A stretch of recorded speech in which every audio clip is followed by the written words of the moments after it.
这次呢跟大家聊一下在美国上网的一个方案啊。其实，在美国上网的这个流量费啊还是挺贵的啊。无论我是看他们包月套餐呢，也是挺贵的啊，大概就是要$40多吧一个月。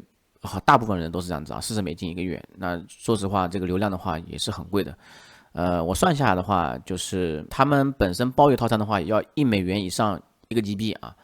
那我是10号到美国，那么11号跟朋友见面啊。那这个情况的话，我来个手机啊，手机的话等一下再讲。那免费手机，那情况是这样的啊，那中间10号到11号这一天的话，我肯定是要用自己流量的，对吧？用自己流量的话怎么办呢？我原本介绍过2家 eSIM 卡的公司啊，一家呢是这家公司叫 Mogo 啊。那么如果说你有需要的话，可以在我的视频下方链接看看找不找到啊。那这家的话就是我这个设备的不一样啊，这个 Mogo 公司呢，它有3种类型，一种是 SIM 卡啊，就给你一张 SIM 卡。这张 SIM 卡的话，就是你可以选择不同的流量包，比如说你到了美国，到了日本，不同的流量包你可以在里面下单。那么还有的话就是买一个设备啊，这个设备的话就是这样的一个设备啊，就是它这个设备是这样子的啊，这个设备是要钱的，$100啊，因为我可能有些时候会用到这个分享给手机啊，分享给不同的设备啊，所以说需要用到这个设备啊，这个设备的话是要钱的。然后呢，这设备里面的话啊，其实也是内置一张 SIM 卡。那么我们再回来啊，那么我这个截图的话就是说这个设备的价格啊，你也可以选择这个北美套餐啊，有些是北美3国，有些是美国、加拿大啊，那种的话可能会更贵一点。你选择一个单项的国家，那肯定会更便宜一点。那首先的话，我觉得我用流量还是挺狠的啊，所以说呢，我这个直接包2个GB 啊，2个GB 的话大概是$6吧啊，$6 2个GB 是挺贵的啊。那也可以选择 eSIM 的啊，这个的话你看自己去看参考价格吧啊。那还有一种的话就是我的备用方案啊，备用方案，因为我也担心这个流量是不是用完，是不是啊？那有个 S 基膜，S 基膜的话，它本身的话它是免费送你500兆流量的啊。这个的话是曾经还介绍过一款卡片叫 Fiber 啊，那个卡片的话是可以把 eSIM 卡写入到这个实体卡中。我这次的话也是用这个方案啊。那么我本身就这个卡，那么如果说真的不够了啊，我就用这个里面买，但是这个里面买的话也很贵啊。你可以看到这价格啊，最便宜的啊，就全球eSIM流量的话是$3 1GB 啊，但这个是全球的啊。如果说你可以选择特定国家的话，可能就便宜一点啊。那么我现在打开手机看了一下啊，这个10GB 的啊也要$23啊，是针对美国一个国家的。那么折合这个每个 GB 的话要$2.3啊，一个 GB 10多块人民币了啊，15块人民币了，也很贵啊。那没办法。那么我的方案是什么呢？其实呢还是打开这个网站啊，先走返利啊。那么这边的话有很多的关于这种科技类的项目啊，这返利是挺高的。我可以点一下这个啊，然后这边的话就有出现了，有一些是运营商，比如说这个 Total by Verizon 啊，这家公司呢，说实话也是挺可以的，是可以送手机的，但是这手机呢，它是需要你转网。什么转网呢？就是你本身要有个美国手机号码转到他们家去。那这个方法的网上也有一些用 Telo 啊这种号码便宜的号码转过去啊，但是我不太建议这种啊，比较麻烦啊。我找了个更简单的方法，就直接买个号码。那么我这边直接搜索了啊，叫 ChatDoc 啊。好，这家运营商的话，说实话也是在微软下面的一个虚拟运营商啊，它最高的话可以返现$30啊，其实呢是没有这么多的啊。那我这边点过来，好，它跳转啊会跟踪，但是这跟踪呢，我上次下单之后跟踪跟丢了啊，现在也在申诉当中。好，到达这个页面之后呢，我要买个手机啊，手机的话最好它是免费送的，然后呢我用他们的套餐嘛，对吧？那你就这个手机啊，点这个啊，其实很好找，你就找那个设备里面的话，你就排序排一下就行了。现在可能要钱了啊。好，我再往下翻啊，刚才感觉是要钱了，你看在这下面啊，我在主页上面是不是啊？你不要从这里点进去，你从这里就点进去啊。这边一个 Great Deal 啊，然后呢这个 Free 是不是啊？我们点这个啊，你也可以看看选择别的手机啊。当然的话，我看过了啊，这种苹果手机的话，跟国内价格比的话，没有什么优势啊。那我还不如选一个直接免费的手机就行了嘛，对吧？你看这边就变化了啊。Free 啊，然后呢，我这边的话选择一个新的客户啊，完全全新客户，这样的话他会给我个手机号码啊。那首先的话就是你套餐的话要选什么样套餐呢？这边有个客服，你点这客服啊，你可以问啊，这手机的话是有锁手机啊，你至少要满足激活使用2个月啊，60天啊，应该说准确说60天。你这边客服的话，你可以找这个客服啊，你这边客服啊基本上是24小时的，但是这客服呢权限很低，很多时候呢经常遇到大问题的时候呢，他会让你提供一个手机号码，他给你 call back 啊，就是给你回电啊。然后呢，你这边的话要增加这个购物车啊，然后你输入手机号码啊，输入这个邮编啊。为什么输入邮编呢？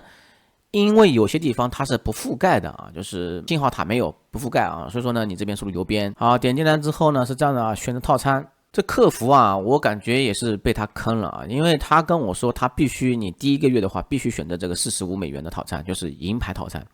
那事实上的话，我觉得感觉这个选择这个铜牌套餐的话也是可以的啊，这个10GB啊，那也无所谓了，因为这个的话是无限流量的，所以说呢我点这个啊，然后点进来之后呢，它这边有别的这种服务啊，我就不需要了啊。这边的话有个登记啊，登记的话等于说自动续费嘛，你登记的话就可能会便宜点，我当时选择登记的啊。这边有一个保护啊，不要啊。好了，到达这个页面啊，那么等于说就是你42.5美元。啊，你就可以获得一个手机加上第1个月套餐。那么第2个月套餐的话，你可以更改啊，在这个 APP 上，APP 的话你不要在国内打开啊，国内打开的话可能把锁定，因为我尝试过了，你就到了美国打开，或者说在网站上打开。手机的话 APP 它可以获得你更多信息啊，知道你定位啊，可能会把你列为一个风险客户。那么你后面就去下单嘛，啊，付信用卡就这样子嘛。再次强调一下啊，就是你第1个月你45美元啊，然后第2个月的话35美元，这样的话你上下来的话是80美元是吧？你也可以只用1个月，只用1个月之后你关闭，这个手机也是你的了。这个手机在国内卖的话要750人民币左右吧，这个单卡的啊，单卡的5G 的手机。然后呢，我还提前呢在国内呢把这个手机的贴膜啊、手机壳啊都买好了啊，带过去啊，直接能用上了。所以说这个考虑也是我也挺仔细的啊。那如果说这个手机你回头啊，你到了国内，你还想用国内的卡插进去的话啊，当个备用机，那你就第2个月套餐的话，你要用啊，第2个月的话你要去等于说买了之后不用嘛，你就买个35美元的套餐，这样的话总共要花80美元啊，80美元的话等于获得个手机嘛。80美元的话，相当于500多人民币啊！你获得个手机，这个手机60天之后可以解锁啊。解锁的话，你可以找个客服，他会发个代码给你，你自己解锁就行了。好，再返回来说啊，就这个手机啊，你通过这个方式去买啊，返利网去买，你还能减去5美元的一个返利啊。等于说80美元的话，等于说减去5美元返利的话，实际到手的话75美元啊。那如果说你只用1个月的话啊，你这样等于说30多美元就可以获得一个有锁的手机。那么这个手机长什么样的啊？就这样子的啊，这个手机啊，一开始呢它发货还比较慢啊，我5月2号下的单，到5月10号才发货，中间呢还不发货啊。我以为是因为我是风险客户吗？还是怎么回事啊？为什么我是风险客户呢？因为这个信用卡是我付的钱。收款人不是我本人，知道吧？所以说呢，他可能有些商城的话会认为是一个风险订单啊。那这样的手机啊，就这样手机，然后你需要激活一下啊。这激活很简单，你打开连个 WiFi 嘛，然后你输入这个序列号跟 SIM 卡的号码啊，其实只要输入1个就行了啊。但是在这一点上，我要说明一个情况，什么情况呢？当我这个手机激活之后，我发现上网是没有问题的，但是呢。这个不是微瑞中的嘛啊，其实你打电话会受限，它本身打电话的话，它是无线打电话、无线短信的啊，发生了一个很严重的问题，就是打电话打不成功啊，会说你这个手机有限制啊，然后呢打电话给客服呢，客服呢折腾半天，他也跟你说啊，你关机一下啊，你开飞行模式一下都没用啊。后面的话我在网上查了很多的谷歌资料啊，我才知道。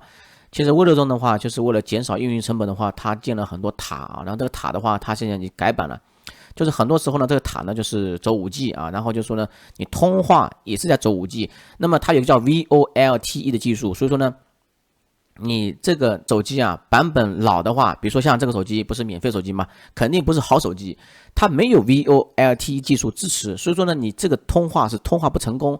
但是呢，我在拉斯维加斯是没通话成功，但是到了那个洛杉矶机场，洛杉矶机场可能这个基础建设比较老一点嘛，洛杉矶机场就可以打电话了它因为它那个没有走那个 VoLTE 技术啊。然后呢，你这个手机号码呢，到了国内之后呢，它本身是有 WiFi calling 的啊。WiFi calling， 我当时问他，我说你这个手机如果带到中国来的话啊，这边有个 WiFi calling 啊，中国的话能不能使用 WiFi calling 啊？他给我的答复是不能啊。但是呢，我到了中国来之后呢，我发现是可以的啊，而且是可以就跟在美国使用是一模一样的啊。你如果说 WiFi calling 没打开的话，它是没有任何信号的啊，它没有信号的。如果打开 WiFi calling 的话，它是有信号的。